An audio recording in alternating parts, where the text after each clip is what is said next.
दोस्तों 32 साल की एक स्कूल टीचर है नताशा। कहती हैं कि उन्हें दोस्तों के साथ समय बिताना पसंद है, लेकिन उनके साथ भावनात्मक तौर पर जुड़ने से वो डरती हैं। अंदर ही अंदर काफी अकेलापन महसूस करती हैं। वो बताती हैं कि मुझे आज भी वो बचपन का दिन याद है जब मैं बच्चों के साथ पिकनिक पर गई थी और खेलते खेलते गिर गई थी। यह देखते ही वहां खड़े बच्चे और टीचर्स मुझ पे हंसने लगे। मैं बहुत सोच में पड़ गई कि आखिर सब लोग मुझ पे हंस क्यों रहे हैं और मेरे साथ ऐसा बर्ताव क्यों हो रहा है। मुझे उस समय मैं बहुत छोटी थी और लग रहा था कि मुझे अपनी जिंदगी खत्म कर देनी चाहिए। मैं छोटी छोटी बातों पर रोना शुरू कर दिया और जिसके बाद लोग मुझसे सवाल पूछने लगे कि मैं छोटी छोटी बातों पर क्यों रो देती हूँ।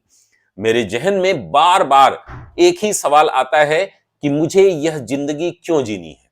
मुझे लगने लगा था कि मैं किसी भी चीज के लायक नहीं हूं, लेकिन एक डॉक्टर की सलाह ने मेरी जिंदगी बदल दी और अब मैं दूसरों को भी इसके लिए जागरूक कर रही हूं। ये कहानी है नताशा की दोस्तों। और कुछ ऐसी ही कहानी आकाश की है। आकाश बताते हैं कि वे एक बार अपने दोस्तों के साथ जयपुर घूमने गए थे। वहां बिना प्रोटेक्शन के एक महिला के साथ फिजिकल रिलेशन उन्होंने बना लिया। उन्होंने बताया कि इसके बाद मुझे हमेशा ही डर लगा रहता था कि कहीं मुझे एड्स ना हो जाए, एचआईवी ना हो गया हो। मैं इतना घबरा गया कि मैंने 1 माह के अंदर करीब 15 बार एचआईवी टेस्ट करा लिया। बावजूद इसके कि मेरा डर खत्म नहीं हुआ। धीरे धीरे मेरे मन में मरने का ख्याल आने लगा, जिसका असर मेरे रोजमर्रा की कामों पर पड़ने लगा। मैं सोचने लगा कि कहीं मैं मर ही ना जाऊं। काफी डरते हुए इसका जिक्र मैंने पत्नी से किया। शुरुआत में मुझे यह लग रहा था कि पता नहीं मेरी इस समस्या को पत्नी समझेंगी या नहीं, लेकिन उन्होंने समझाया कि और तुरंत ही डॉक्टर के पास मुझे लेकर के गई। मैं अब पहले की तरह नॉर्मल हूं और अपनी सामान्य जिंदगी जी रहा हूं। इसी तरह से 26 साल का वैभव वो बताते हैं कि दुनिया से मायूस होकर उन्होंने जब नौकरी छोड़ी थी, यहां तक कि वह फोन पर भी किसी से बात नहीं करते थे। उन्होंने बताया कि एक दिन 3 बक्सों के सामान बांधने के बाद मैं घर से निकला और जंगल की तरफ बढ़ा। मेरा इरादा क्या था कि मैं आत्महत्या करने की सोच रहा था। रास्ते में एक परिचित मिले। उन्होंने बात छेड़ी और कहा कि अच्छा है कि बसंत करीब है। इस बसंत शब्द ने मेरी जिंदगी ही बदल दी। मुझे लगा बसंत मतलब नई उम्मीद और नई जिंदगी का मौसम है। अगले ही पल मैंने सोचा कि जान देने का ख्याल कितना बेमतलब है। अगर परिचित से बात ना होती है तो मैं हर साल खुदकुशी करने वाले लोगों में शुमार हो जाता। तो ये कहानी इन तीनों की नहीं है दोस्तों। ये कहानी उन सभी का है जो हमारे आसपास हैं। हो सकता है आप में भी बहुत सारे ऐसे लोग हों जो जाने अनजाने इन छोटी-छोटी समस्याओं को लेकर के परेशान हो। मैं कल कुंभ मतलब माघ मेले में हमारे एक मित्र हैं डॉक्टर जी, उनके साथ हम लोग थे और वहाँ कल्पवास में कुछ लोग बैठे हुए थे। वहाँ पर हमारी बातें हो रही थी कि वर्तमान में जो बीमारियां हैं या समस्याएं हैं वह किसकी वजह से हैं। तो डॉक्टर साहब का कहना था कि सबसे ज्यादा समस्या इस समय सोशल और मेंटल हेल्थ को लेकर के है। सोशल एरिना जो हमारे आसपास बन गया है, सामाजिक रूप से हम पर बहुत सारे दबाव बनाए जा रहे हैं, चाहे वो नौकरी को लेकर के हो, शादी विवाह को लेकर के हो, सेटलमेंट को लेकर के हो, प्रॉपर्टी को लेकर के हो, या आपस में एक दूसरे से बातचीत को लेकर के हो। लोग जो है एक दूसरे को मेंटली हैरेस करने के साथ साथ जाने अनजाने, ऐसा नहीं है कि उनका कोई मोटो होता है, और उसको बहुत सारे लोग दिल पर लगा लेते हैं। चाहे वो सेक्स को लेकर के मैटर हो, हस्त मैथुन को लेकर के मैटर हो, या बच्चे बच्चियों में छोटी छोटी बातों को लेकर के हो। वह इतना घर कर जाता है उनके अंदर कि अब क्या है कि वो सुसाइड तक की सोचने लगते हैं। सुसाइड कर नहीं पाते, बहुत सारे लोग सुसाइड कर लेते हैं। और अगर सही काउंसलिंग, सही कंसल्टेशन दी जाए तो इन समस्याओं का समाधान किया जा सकता है। तो दोस्तों इस वीडियो में मैं आपसे बात करूंगा मेंटल हेल्थ को लेकर के। मेंटल हेल्थ क्या है, मेंटल हेल्थ के बारे में क्या क्या हमें जानना चाहिए, साथ ही साथ मेंटल हेल्थ को कैसे समझा जाए। तो चलिए दोस्तों शुरू करते हैं। हम लोग यहां पर बात करेंगे कि मानसिक स्वास्थ्य संबंधी चिंताएं क्या हैं, भारत की स्थिति क्या है, और इस पर ढेर सारी रिपोर्ट के बारे में हम लोग बात करेंगे। नमस्कार दोस्तों, मैं धनंजय सिंह आप सभी का स्वागत करता हूं अभियान सिविल सर्विसेज में। और इस क्लास में पूरी कोशिश रहेगी कि आप सभी को मानसिक स्वास्थ्य की चिंताएं जो हैं उनसे अवगत कराया जाए।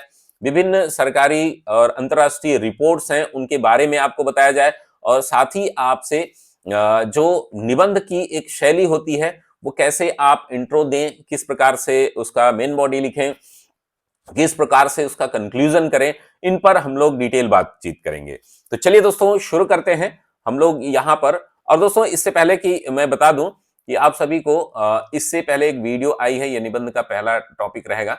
इससे पहले मैंने एस्से राइटिंग पर एक वीडियो बनाई है। निबंध लेखन से आपको अगर डर लगता हो, निबंध का टॉपिक कैसे चुने, निबंध का नोट्स कैसे बनाएं, निबंध की फ्रेमिंग कैसे करें, निबंध की कौन सी बुक पढ़ें, इन सभी पर डिटेल क्लास मैंने ली है। मात्र 13 से 14 मिनट की वीडियो है, उसको आप देख सकते हैं।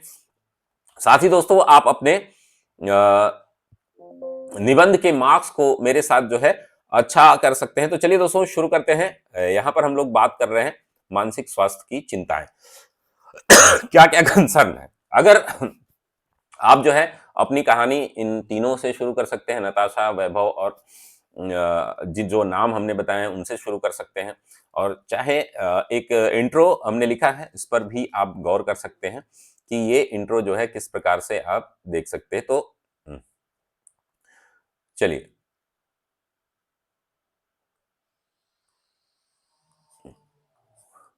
चलिए तो चिंता चिता के समान है, इससे करें बचाव, सुखी रहे जीवन अगर, सुखी रहे जीवन अगर, हो चिंता मुक्त स्वभाव। चिंता और तनाव को चिड़ियों जैसा मान, मस्तिष्क ना हो घोंसला, रोके यदि इंसान। तो आपने अपने मस्तिष्क को घोंसला बना दिया है उन सभी लोगों के लिए जो जाने अनजाने आपके अंदर नेगेटिविटी भर रहे हैं। वर्ष 2019 की डब्ल्यूएचओ की एक रिपोर्ट के अनुसार विश्व के 970 मिलियन लोग मानसिक विकार से ग्रसित हैं। आप समझ सकते हैं कितनी बड़ी संख्या है ये। यह संख्या यूरोप की कुल जनसंख्या से भी अधिक है। एक बच्चे को पैदा होने से लेकर के मृत्यु तक अलग अलग तरह की चिंताओं से गुजरना पड़ता है। स्कूल में टॉप करने का दबाव, नौकरी पाने का दबाव, ऑफिस में काम करने का दबाव, घर खर्च का दबाव, समाज में मान प्रतिष्ठा का दबाव, किसी की शादी नहीं हो रही है, किसी को नौकरी नहीं मिल रही है, नौकरी मिल रही है तो नौकरी से खुश नहीं है, शादी हो रही तो बीवी से खुश नहीं है, शादी हो गई तो पति से खुश नहीं है। इन सभी समस्याओं पर घर का खर्च कैसे चलेगा, समाज में मान सम्मान प्रतिष्ठा कैसे बनेगी, बनाए रखने का दबाव, जीवन पर्यंत मनुष्य को चिंता बनी रहती है। भारत में यह कहावत है, चिंता चिता के समान होती है, परंतु कभी कभी यह सच में चिता का स्वरूप ले लेती है। इसी के जद में आकर के बहुत सारे हमारे ऐसे युवा जो भविष्य के लिए हमारे लिए बहुत बड़े एसेट बन सकते हैं, वे अपना जीवन समाप्त कर लेते हैं। बहुत सारे ऐसे युवा युवतियां जो भविष्य के हमारे देश के लिए, हमारे परिवार, अपने परिवार, देश, समाज के लिए बहुत बड़ा काम कर सकते हैं, लेकिन वे अपना जीवन खत्म कर लेते हैं। तो ये चिंता केवल भारत की नहीं है, पूरे विश्व की है।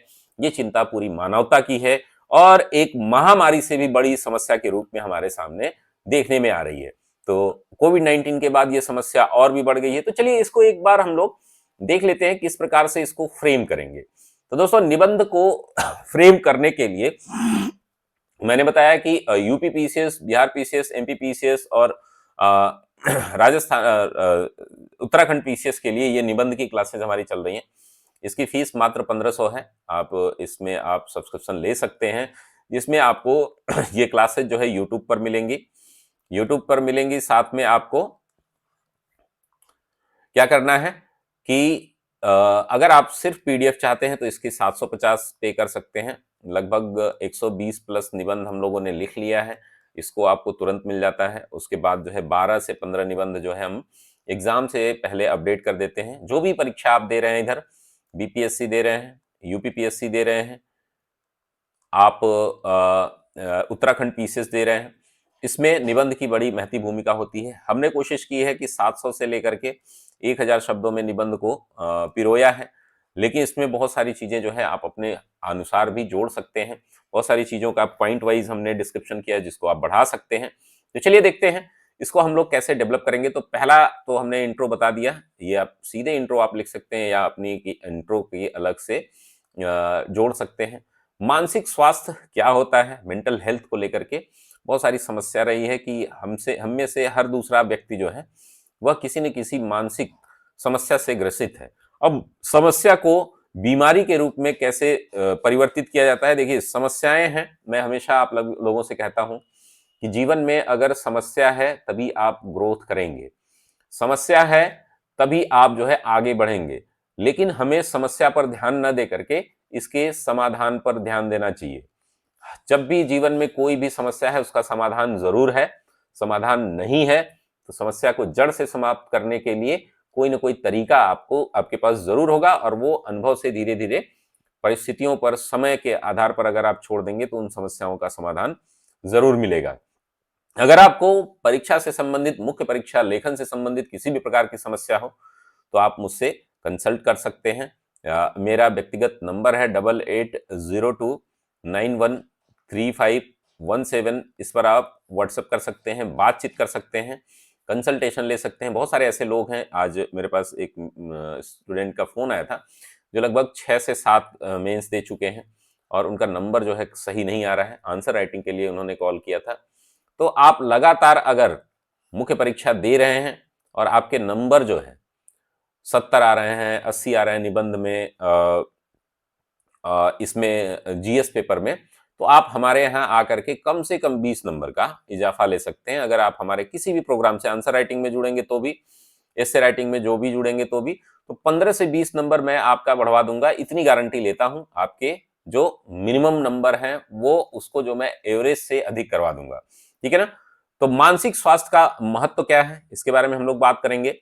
भारत में मानसिक स्वास्थ्य की स्थिति क्या है, विश्व के मानसिक स्वास्थ्य की स्थिति विश्व में क्या है, मानसिक विकार के प्रमुख कारण क्या हैं, इस पर हम लोग बात करेंगे। भारत में मानसिक स्वास्थ्य के लिए किए जा रहे प्रयास क्या-क्या हैं और उसके बाद जो है मानसिक स्वास्थ्य को लेकर के प्रमुख चुनौतियां कौन-कौन सी हैं, प्रमुख कुछ सुझाव हम देंगे और उसके बाद एक निष्कर्ष लिख करके इस एसे को कंप्लीट करेंगे। एसे राइटिंग जो है दोस्तों, एक निरंतर अभ्यास का विषय है।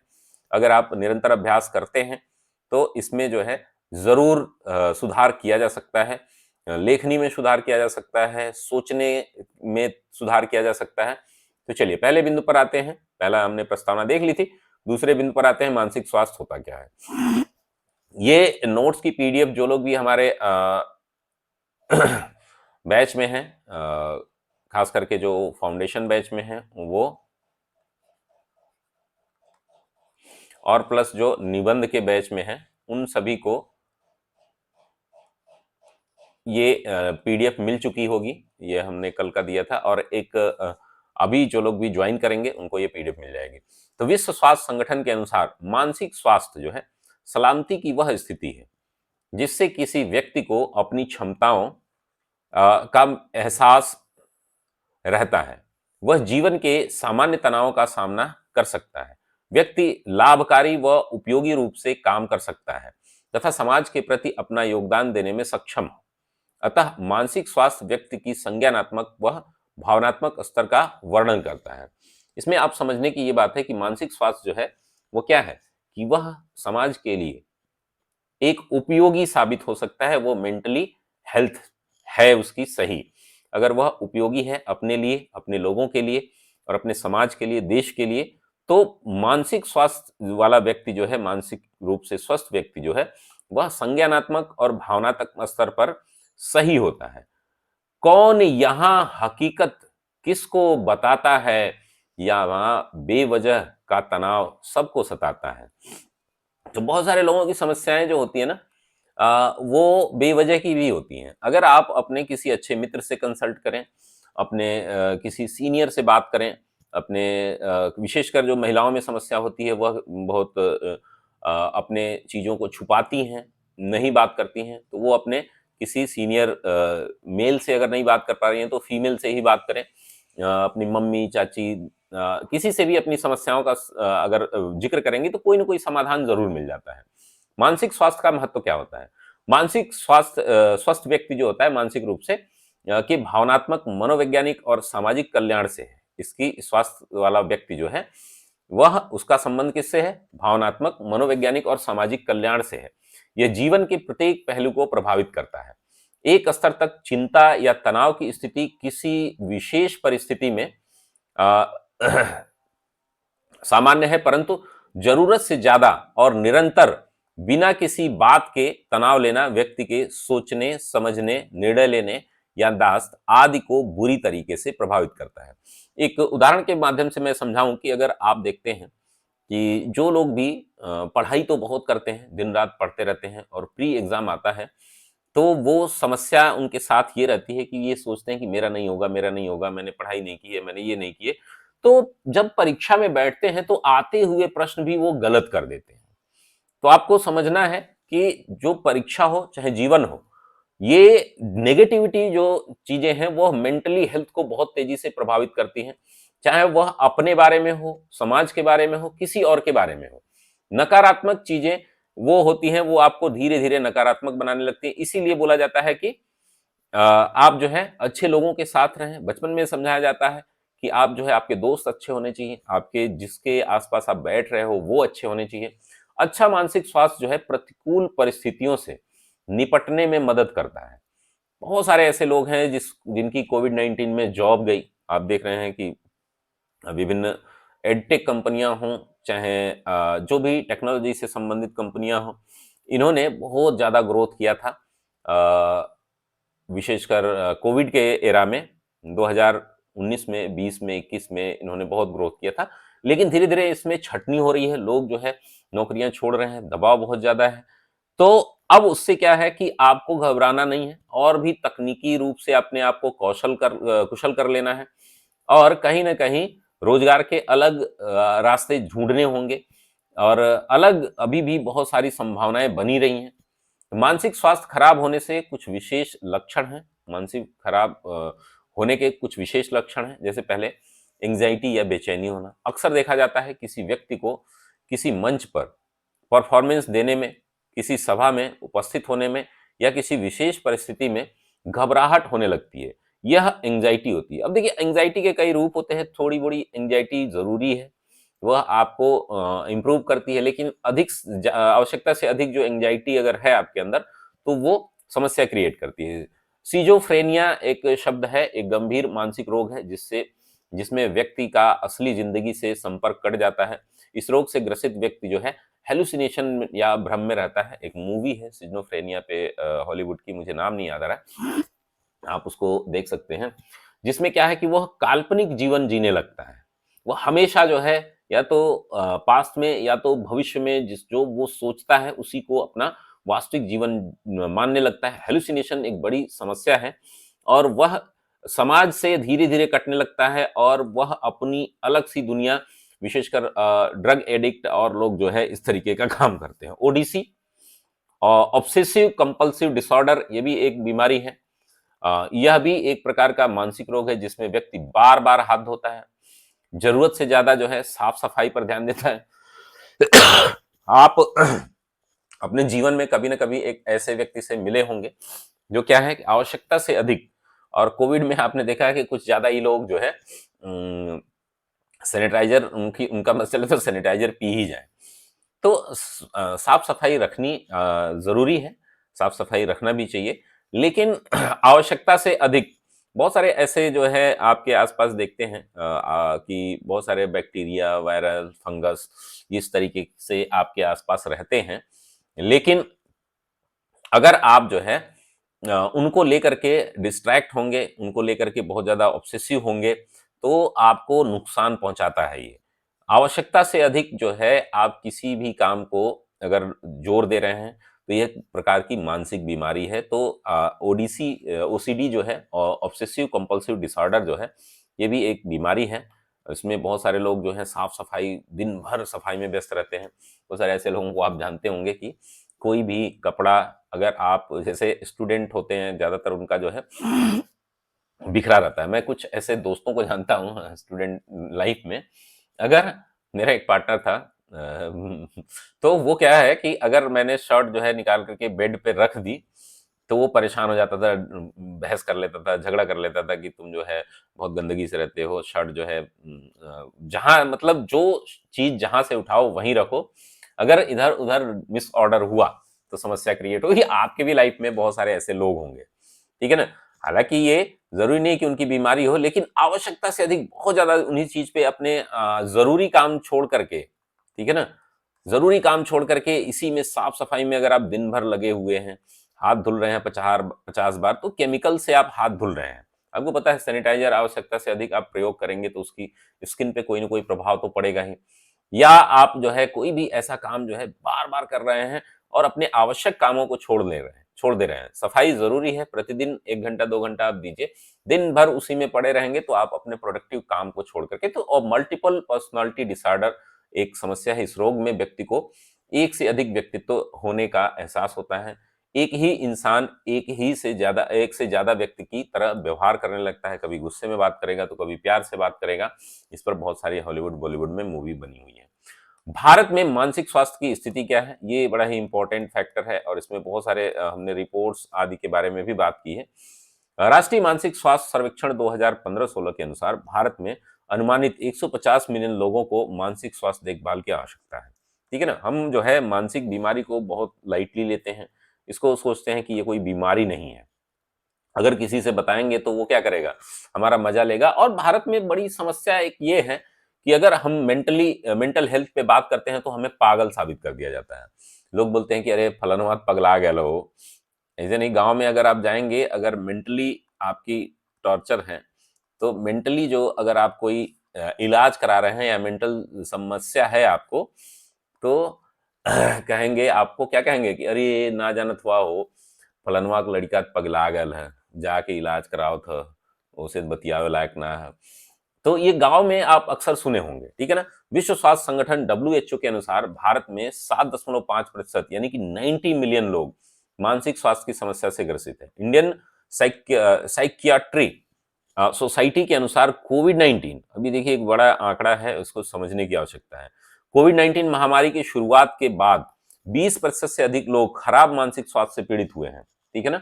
वहीं भारत में मानसिक स्वास्थ्य पर कार्यबल की बात की जाए तो प्रति 1 लाख पर 0.3 मनोचिकित्सक हैं। अगर हम देखें तो उसमें 0.12 नर्स हैं, 0.07 जो है मनोवैज्ञानिक है और 0.07 सामाजिक कार्यकर्ता हैं, यानी कि ये नगण्य है। ठीक है ना? आपके पास ना तो मनोचिकित्सक है, ना ही इस पर देखने वाले लोग हैं, मनोवैज्ञानिक तो है ही नहीं। लगभग मान सकते हैं कि ये नगण्य है। तो इसमें समस्या बहुत बड़ी है, लेकिन इस पर इलाज के लिए हमारे पास लोग नहीं हैं। वहीं मानसिक तनाव पर विश्व की स्थिति अगर देखें, तो विश्व के 1 अरब लोग, जिसमें 14% किशोर हैं, यानी कि हमारा एक बड़ा युवा वर्ग जो है, 2019 में किसी न किसी मानसिक समस्या से ग्रसित थे। वैश्विक स्तर पर मानसिक जो है 71% मानसिक रोगियों का उपचार नहीं मिल पा रहा है। सभी रूपों में मानसिक स्वास्थ्य समस्या से ग्रसित विश्व के टॉप 5 देश निम्न हैं, जैसे कि चीन, भारत, चीन 1 नंबर पर है, दूसरे नंबर पर भारत है। जनसंख्या के हिसाब से आप देख सकते हैं। तीसरे नंबर पर सॉरी तीसरे नंबर पर यूनाइटेड स्टेट्स है, चौथे पर ब्राजील है, पांचवें पर रूस है। ये आप आंकड़े दे सकते हैं। कुछ चार्ट ग्राफ भी आप दिखा सकते हैं। लास्ट में मैंने बताया है कि विश्व में mental and sustainable use disorder का प्रसार जो है 2019 की एक रिपोर्ट है ये, जिसमें एंजाइटी से कितने लोग परेशान हैं? 3.94% लोग परेशान हैं। डिप्रेशन से 3.59% लोग परेशान हैं। एल्कोहल यूज डिसऑर्डर से 1.38% लोग परेशान हैं। ड्रग यूज डिसऑर्डर से 0.1% परेशान है और वहीं सिजोफ्रेनिया से 0.3% लोग परेशान हैं। और ईटिंग डिसऑर्डर, ये भी एक बीमारी है कि कभी कभी ज्यादा खाना, नहीं खाना, ये भी देखिए ज्यादा खाना भी एक समस्या है और नहीं खाना भी एक समस्या है, ठीक है ना? ईटिंग डिसऑर्डर भी क्या है, एक समस्या के रूप में देखा जा सकता है। आप चाहें तो इस तरीके से फ्लो चार्ट भी बना सकते हैं। आप जो है भारत में मानसिक स्वास्थ्य विकार के कारण क्या क्या है, तो आपको और भी कारण पता होंगे, अपने बारे में आप सोचिए, देखिए कि क्या क्या दबाव पड़ता है आपको मेंटली, ठीक है ना? तो आप देखते हैं कि मानसिक रूप से बहुत सारे आप जॉब में होंगे, चाहे सरकारी जॉब में हो, प्राइवेट जॉब में हो, सब में कोई अलग-अलग प्रेशर है। तो पहली जो स्वास्थ्य के विकार की समस्या जो है, वो है अनुवांशिकता की। हेरिडिटरी आपको कोई समस्या तो अलग बात है, ठीक है ना? बालिकाओं के साथ अभद्रता की विशेषकर जो है ग्रामीण क्षेत्रों में या शहरी क्षेत्रों में भी आप देखेंगे कि बचपन में महिलाओं के साथ कोई ऐसी स्थिति घटित होती है, उनके रिलेटिव, उनके लोग जो है, उनके साथ एक्सप्लॉयटेशन कभी किए हों, तो वो उनके मन मस्तिष्क में बस जाता है और वो आजीवन बना रहता है। भारत में बात करें तो ऐसी स्थिति बहुत देखी जाती है। विदेशों में जो है सेक्स अब्यूज़ इसको बोलते हैं। बचपन में चाइल्ड अब्यूज़ अगर कोई हो, किसी के साथ किया हो, विशेषकर बालिकाओं की, तो बच्चों के साथ भी ये चाइल्ड अब्यूज़ हो रहा है। कमज़ोर व्यक्तित्व भी होता है कि बहुत सारे लोगों का जो है पर्सनैलिटी डेवलपमेंट नहीं हो पाता है और धीरे-धीरे जो है उनका व्यक्तित्व जो है कमज़ोर होने लगता है। पारिवारिक दबाव होता है, यानी कि फैमिली प्रेशर होता है, सामाजिक दबाव होता है, सोशल प्रेशर होता है, तनावपूर्ण परिस्थितियाँ होती हैं घर में, परिवार में, बहुत ज़्यादा समस्या न होने के बाद भी समस्या क्रिएट की जाती है। फलनवा जो है ढेर पैसा कमात तू ना कमैले, ओका ओका 2 ठो कोठी हो गई है, वहाँ फलाना शहर में घर ले लिए हैं, ज़मीन ले लिए हैं, तुम्हारे पास नहीं है। तो बहुत सारी जो सामाजिक समस्याएँ हैं, वो तनावपूर्ण परिस्थितियाँ क्रिएट करती हैं। आर्थिक समस्या होती है। देखिए, पैसा हमारे लिए कितना ज़रूरी है, इसका जो है आप कभी भी अंदाज़ा नहीं लगा सकते। क्यों? क्योंकि आपकी महत्वाकांक्षाएँ बढ़ती जाएँगी, आपकी 20,000 सैलरी है, तो आपके दिमाग में रहेगा कि हमारी 50,000 होनी चाहिए, 50,000 सैलरी है तो होना चाहिए, 1 लाख होनी चाहिए, 1 लाख है तो होना चाहिए कि करोड़ों होनी चाहिए, करोड़ों है तो होना चाहिए कि आज अडानी भी देखिए इतने बड़े स्तर पर हैं, लेकिन हिंडनबर्ग जो रिसर्च आई है, उन्होंने उनको मेंटल स्ट्रेस दिया होगा कि नहीं दिया होगा। साथ में प्रतियोगी परीक्षाओं को लेकर के बहुत सारे दबाव हैं, हमारे बहुत लाखों करोड़ों युवा जो हैं कॉम्पिटिटिव एग्जाम्स देते रहते हैं, उसमें फेल होना। अब देखिए, एग्जाम है तो एग्जाम तो एक मूल्यांकन पद्धति है ना। एग्जाम में फेल होना यह आपकी असफलता नहीं है, यह इस एग्जाम में आपकी असफलता है। थोड़ा सा ध्यान देने की आवश्यकता है। बहुत सारे ऐसे लोग हैं जो यूपीएससी की, यूपीपीएससी की तैयारी करने आते हैं और वो ईगो पे ले लेते हैं और वो समाज से कट जाते हैं कि हमने यूपीएससी के लिए तैयारी की और उसमें फेल हो गए, ये हमारे लिए एक बड़ी शर्म की बात है। ऐसी नहीं है, यहाँ पर सफलता का रेशियो बहुत कम है। 0.01% लोग सफल होते हैं। अगर आप इसमें फेल हो गए तो कोई नई बात नहीं है। हर 100 में से 99 लोग फेल होते हैं, ठीक है ना? हाँ, इस परीक्षा में आप सफल नहीं हो तो इस परीक्षा के लिए आप असफल हैं, ठीक है ना? आप लाइफ में असफल नहीं हैं। तो आप ये ध्यान में रखा करिए कि आगे जीवन में बहुत सारे काम हैं, उनको हमें करना है और बहुत सारे ऐसे मौके हैं, बहुत सारे ऐसी चीज़ें हैं जो हमें करने को प्रेरित करेंगी, जो हमें अच्छी लगती हैं। हमें घूमना अच्छा लगता है तो आप ब्लॉगर बन सकते हैं, आपको लिखना अच्छा लग सकता है तो आप राइटर बन सकते हैं, आपको बात करना अच्छा लगता है तो आप यूट्यूबर बन सकते हैं, आपको अच्छी तरीके से चीज़ों को रिप्रेज़ेंट करना आता है तो आप एक अच्छे टीचर बन सकते हैं। आप चीज़ों को मतलब आपके पास असीम संभावनाएँ हैं। सफलता एक चुनौती है, स्वीकार करो। बताया था ना मैंने कि अ, हारा न कभी जीता ही किया, एक चींटी का विश्वास नया। ठीक है ना? तो आप कभी भी सफल, असफल ये जीवन के पहलू हैं, सफलता, असफलता। हुँ? हारा न कभी जीता ही किया, एक चींटी का विश्वास नया, हर बार किया अ, प्रयास नया। आपको पता ही है कि हर बार आपको प्रयास करते रहना चाहिए। प्रयास में कमियाँ हों तो उनको सुधार करिए।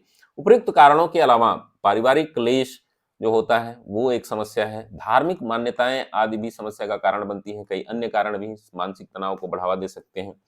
तो सारे लोग हैं इंटर कास्ट मैरिजेज़ को लेकर के परेशान हैं, इंटर रिलीजियस मैरिजेज़ को लेकर के परेशान हैं, सामाजिक क्रियाकलापों को लेकर के परेशान हैं। तो भारत द्वारा मानसिक स्वास्थ्य की दिशा में किए जाने वाले प्रयास क्या हैं, इन पर हम लोग फोकस करेंगे कि किरण हेल्पलाइन एक बनाई गई है। यह हेल्पलाइन मानसिक स्वास्थ्य एवं पुनर्वास सुविधा प्रदान करता है, जैसे कि स्क्रीनिंग, मनोवैज्ञानिक सहायता, संकट प्रबंधन, मनोदर्पण प्रोग्राम।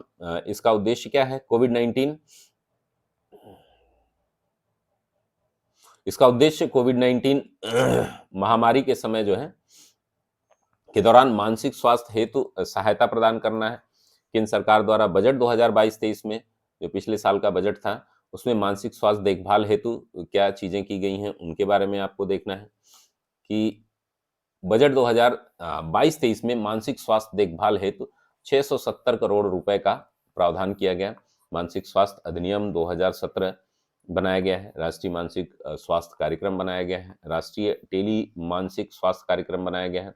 इस प्रोग्राम के तहत मानसिक स्वास्थ्य परामर्श व देखभाल सेवाओं में सुधार कार्यक्रम शुरू किया जाएगा।